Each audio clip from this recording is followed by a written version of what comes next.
My father locked the dining room doors from the inside, then slid a steak knife across the white tablecloth until the sharp tip pointed directly at my chest. "Transfer the money. Rosalind," he whispered, "or we see how much you really value your life." I didn't scream. I didn't beg.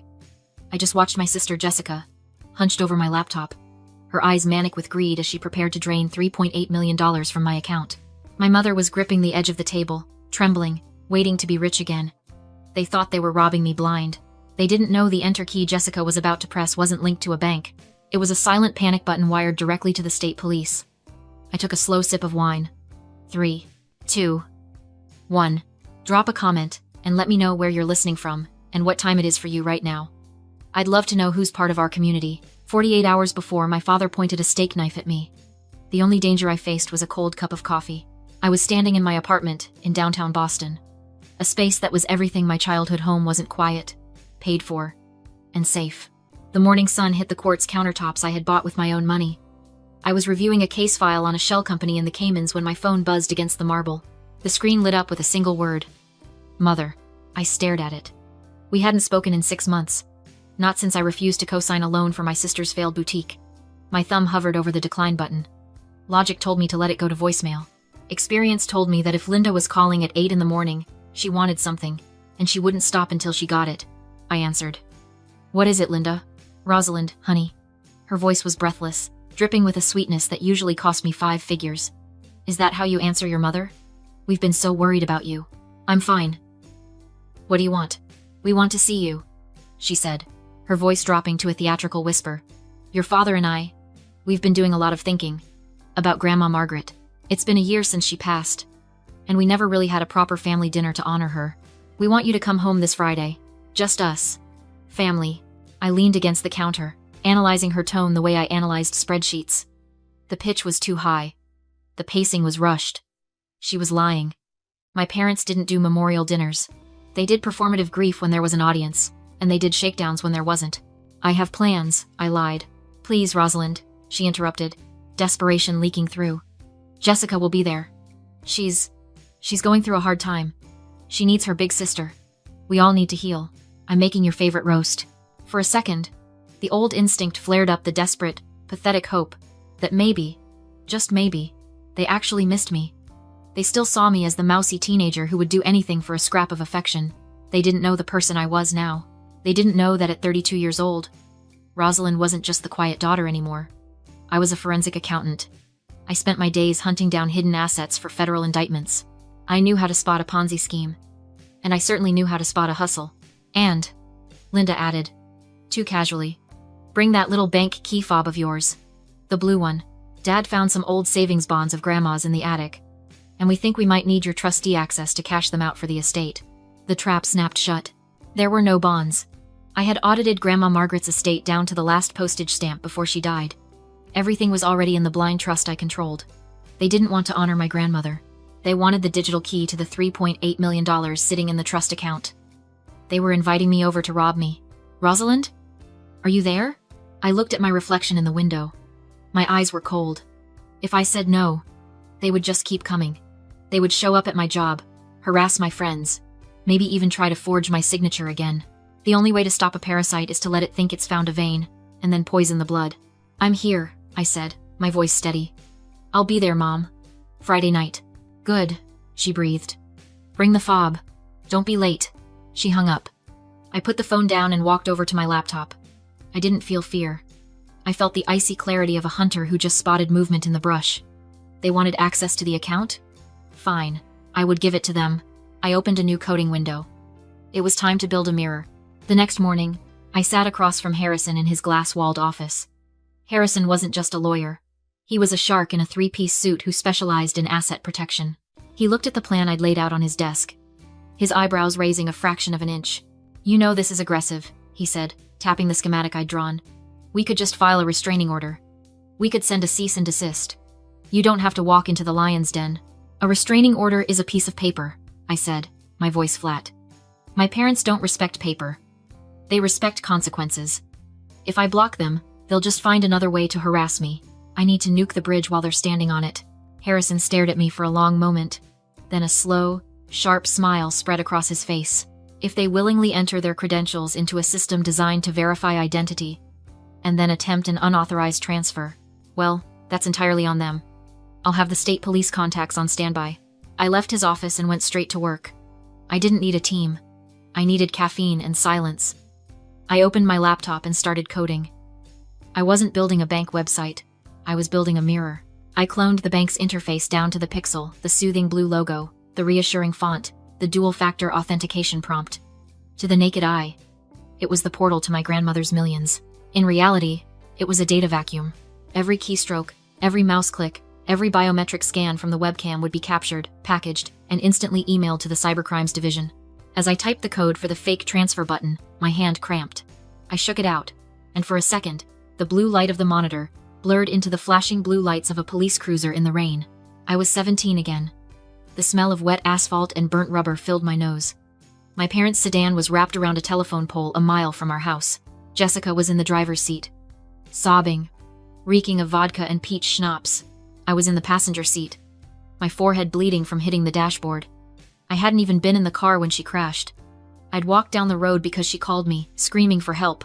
My father arrived before the cops. He didn't check if we were hurt. He checked who was in the driver's seat. He looked at Jessica, hysterical and drunk, and then he looked at me, sober and bleeding. "Move," he ordered. "What?" I asked, dazed. "Switch seats. Now." They dragged me into the driver's seat. My mother grabbed my face, her hands cold. She didn't yell, she didn't panic. That was the most terrifying part. She spoke to me in a soft, soothing voice, like she was explaining why I needed to eat my vegetables. "Rosalind, honey," she whispered, wiping blood from my eye. "Jessica has her pageant next month. She has the scholarship. A DUI will ruin her life. You're strong. You're smart. You can handle a juvenile record. It gets sealed when you're 18 anyway. Do this for your sister.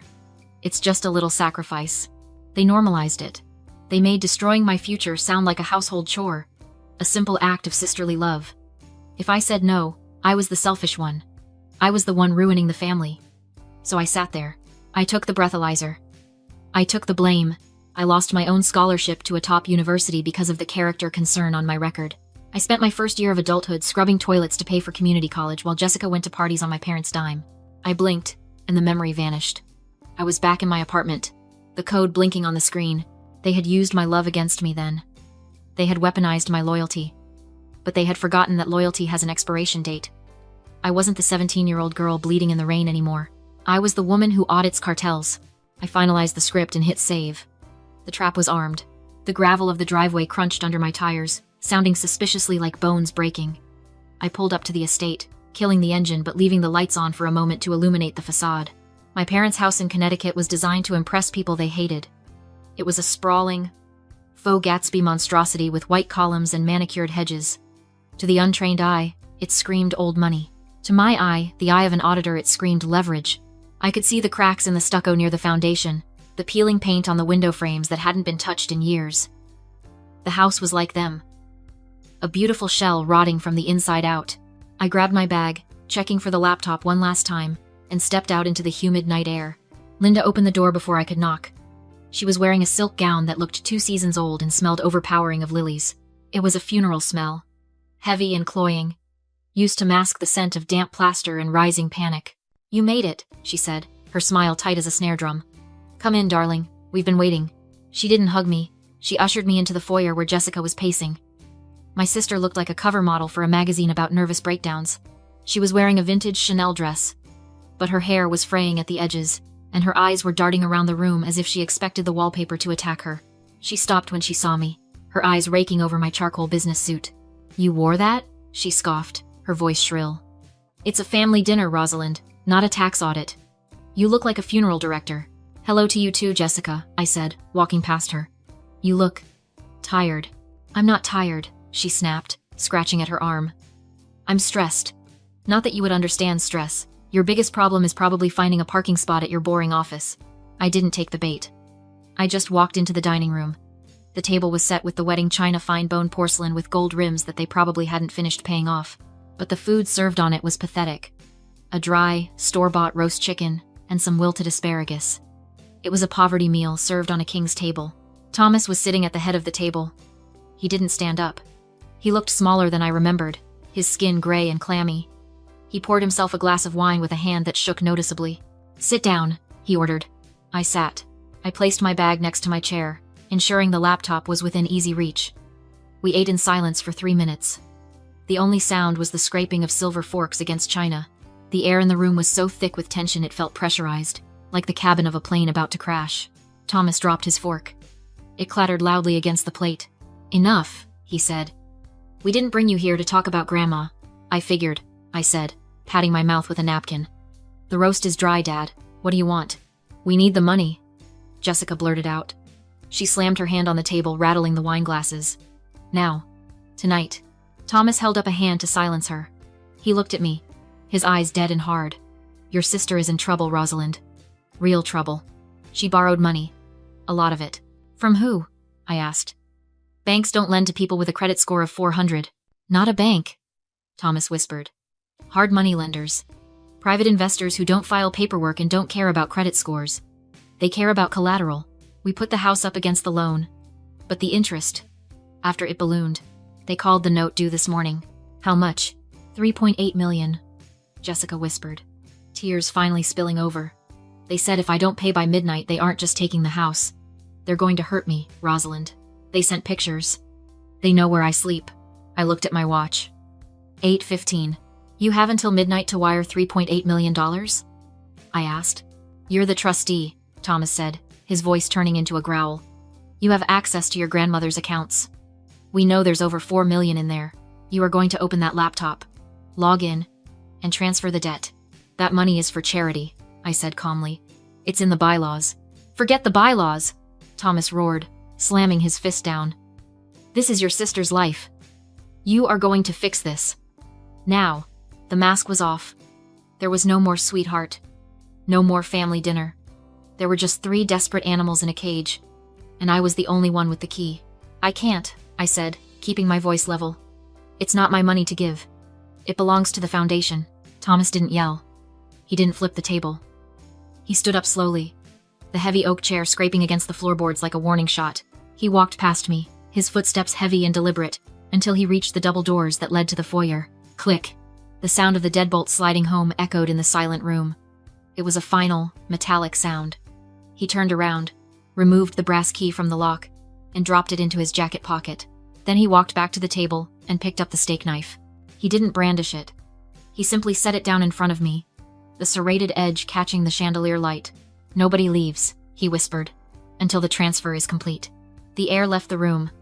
This wasn't a family dispute anymore. It was a hostage situation. I looked at Linda. She wasn't horrified. She was nodding, her eyes hard and shiny. I looked at Jessica. She was grinning, a cruel twist of her lips that I remembered from every time she'd gotten me in trouble as a child. They were united in this. They were willing to commit a felony, willing to threaten violence, just to keep their facade from crumbling. I knew what I had to do. I had to sell the fear. If I looked too calm, they would know it was a trap.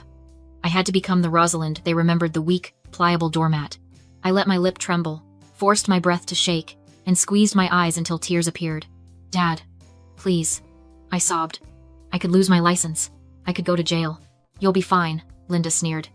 "You hid the money. You can hide this." Jessica pointed at me and cackled. Pathetic victim routine. "Just open the laptop." Thomas's hand hovered near the knife. "Do it." I slumped, reached into my bag, and pulled out the laptop. They leaned in like vultures as I clicked the bookmark labeled Trust Access, a mirror site I built the night before. "Type the password," Jessica hissed. I entered it slowly, so they could memorize every character. The fake dashboard loaded, displaying a balance of $3.8 million. Their breath caught. Greed replaced restraint. "Transfer it," Thomas ordered. "All of it." My hand shook. "I can't." Jessica shoved me aside and typed the routing number for the loan sharks herself. Manic with triumph. "You tried to keep it," she spat. "But I win." "You shouldn't," I whispered. She hit enter. Instead of a confirmation page, the screen flashed red. A siren wailed. Red text screamed, "Critical security alert. Unauthorized access. Biometric captured. GPS locked. Law enforcement dispatched." They panicked. Clicking. Swearing. Demanding answers. "There is no money," I said, standing. "Calm now." Grandma donated the trust months ago. This was a trap. Their faces twisted in horror as the webcam blinked. Say hello to cybercrimes, I said. They just watched you threaten me and attempt wire fraud. Jessica collapsed. Thomas tried to shut the laptop. Linda cursed me, all venom and disbelief. You killed yourself, I told Jessica. I warned you not to press the button. Within minutes, sirens lit up the house. Police battered down the door and cuffed them one by one. Thomas stared at me like I had betrayed him. Jessica sobbed. Linda fought until she was dragged away. You are not family, she screamed. You're dead to us. I pulled out the quitclaim deed signed a decade earlier to dodge the IRS and told her quietly, this is my house. You were trespassing. They froze. That was the real death blow. As officers dragged them into the rain, I pressed additional charges. 6 months later, the house is mine. Light, clean, quiet. A letter arrived from Thomas. I burned it, unopened, and made tea in one of Grandma's cups. Sometimes the silence feels empty. Then I remember the knife. The red screen. Their eyes, as they chose greed over me. Family is everything. Which is why I had to escape mine.